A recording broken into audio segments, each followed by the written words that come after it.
हम वन उन्मूलन के एवं इसके कारण के बारे में जानेंगे। हमारी पृथ्वी पर अनेक प्रकार के पौधे एवं जंतु पाए जाते हैं। ये मानव जाति के अस्तित्व एवं भली प्रकार से रहने के लिए आवश्यक होते हैं।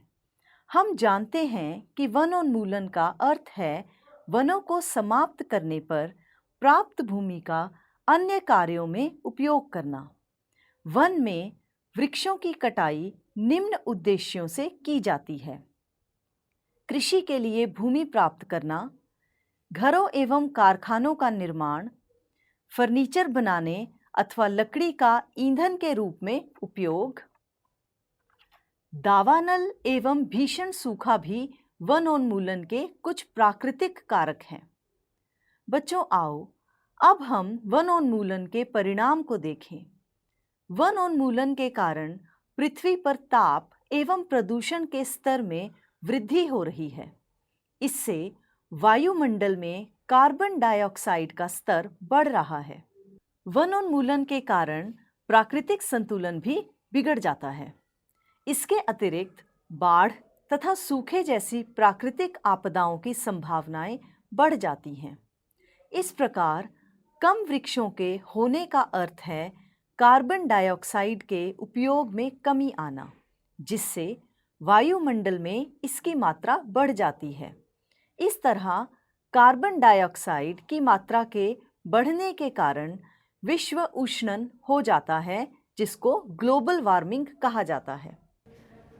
पृथ्वी के ताप में वृद्धि के कारण जल चक्र का संतुलन बिगड़ता है और वर्षा दर में कमी आती है, जिसके कारण सूखा पड़ता है। मृदा के गुणों में परिवर्तन आने का मुख्य कारण वनोन्मूलन है। किसी क्षेत्र की मृदा के भौतिक गुणों पर वृक्षारोपण और वनस्पति का प्रभाव पड़ता है।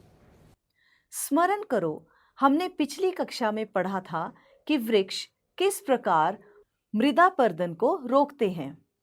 भूमि पर वृक्षों की कमी के कारण मृदापर्दन अधिक हो जाता है। मृदा की ऊपरी परत हटने से नीचे की कठोर चट्टानें दिखाई देने लगती हैं। इससे मृदा में ह्यूमस की कमी हो जाती है तथा इसकी उर्वरता भी अपेक्षाकृत कम होती है। धीरे धीरे उर्वर भूमि मरुस्थल में परिवर्तित हो जाती है। इसे मरुस्थलीकरण कहते हैं। वनोन्मूलन के कारण मृदा की जल धारण क्षमता तथा भूमि की ऊपरी सतह से जल के नीचे की ओर अंतःस्रावण पर भी विपरीत प्रभाव पड़ता है, जिसके परिणाम स्वरूप बाढ़ आती है। इसलिए बच्चों, यह जरूरी है कि हम वनोन्मूलन पर काबू करें। बच्चों, आओ अब हम वनों के संरक्षण के कुछ तरीकों के बारे में जानें। क्या आपको पता है कि 1 टन कागज तैयार करने के लिए पूर्ण रूप से विकसित 17 वृक्षों की आवश्यकता होती है? इसलिए हमें कागज की बचत करनी चाहिए। कागज को 5 से 7 बार पूर्ण चक्कर से दोबारा उपयोग किया जा सकता है। इसके द्वारा हम न केवल वृक्षों को बचाएंगे, वरन कागज उत्पादन के उपयोग में आने वाले जल एवं ऊर्जा की बचत भी कर सकते हैं। इसी के साथ साथ कागज उत्पादन के उपयोग में आने वाले हानिकारक रसायनों में भी कमी आएगी। वनोन्मूलन समय काटे गए वृक्षों की पूर्ति के लिए नए वृक्ष लगाने चाहिए। लगाए जाने वाले नए वृक्ष उसी प्रजाति के होने चाहिए जो उस जंगल में पाए जाते हैं। हमें कम से कम उतने वृक्ष तो लगाने ही चाहिए जितने हम काटते हैं। प्राकृतिक रूप से भी वन का पुनर्वन रोपण हो सकता है।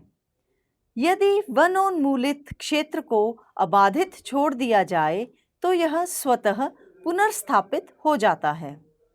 प्राकृतिक पुनर्वन रोपण में मानव गतिविधियों का कोई स्थान नहीं है। हम अपने वनों को अब तक बहुत अधिक नष्ट कर चुके हैं। यदि हमें अगली पीढ़ी के लिए हरी संपदा बनाए रखनी है तो अधिक वृक्षारोपण ही एकमात्र विकल्प है। हम इसे पुनर्वन रोपण कहते हैं। बच्चों, अब हम वन एवं वन प्राणियों के संरक्षण के बारे में जानेंगे। जैव मंडल पृथ्वी का वह भाग जिसमें सजीव पाए जाते हैं अथवा जो जीवन यापन के योग्य हैं। जैव विविधता पृथ्वी पर पाए जाने वाले विभिन्न जीवों की प्रजातियां, उनके पारस्परिक संबंध एवं पर्यावरण से संबंध को जैव विविधता कहा जाता है। बच्चों, अब हम जंगलों के संरक्षण के बारे में जानेंगे। वनस्पति जात और प्राणी जात और उनके आवास के संरक्षण हेतु संरक्षित क्षेत्र बनाए गए हैं, जिन्हें वन्य जीव अभयारण्य, राष्ट्रीय उद्यान और जैव मंडल आरक्षित क्षेत्र कहते हैं। इन क्षेत्रों में वृक्षारोपण, कृषि, चारागाह, वृक्षों की कटाई, शिकार, खाल प्राप्त करने हेतु शिकार करने की मनाही होती है। वन्य जीव अभयारण्य वह क्षेत्र जहां जंतु एवं उनके आवास को किसी भी प्रकार के विक्षोभ से सुरक्षित रखा जाता है।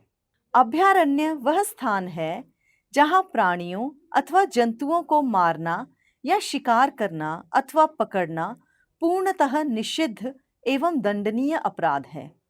यह अफसोस की बात है कि संरक्षित वन भी जीवों के लिए सुरक्षित नहीं रहे, क्योंकि इनके आसपास रहने वाले लोग वनों का अतिक्रमण करके उन्हें नष्ट कर देते हैं।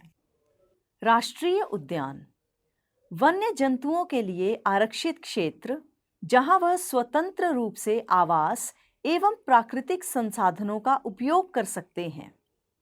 जैव मंडल आरक्षित क्षेत्र वन्य जीवन के संरक्षण के लिए बचाकर रखा वह विशाल संरक्षित क्षेत्र है जहां पौधों, जंतुओं और आदिवासियों को पारंपरिक जीवन ढंग के अनुसार जीवित रहने के लिए सुरक्षित रखा जाता है। जैसा कि आप जानते हो कि जैव विविधता का अर्थ है किसी विशेष क्षेत्र में पाए जाने वाले सभी पौधों, जंतुओं और सूक्ष्म जीवों की विभिन्न प्रजातियां।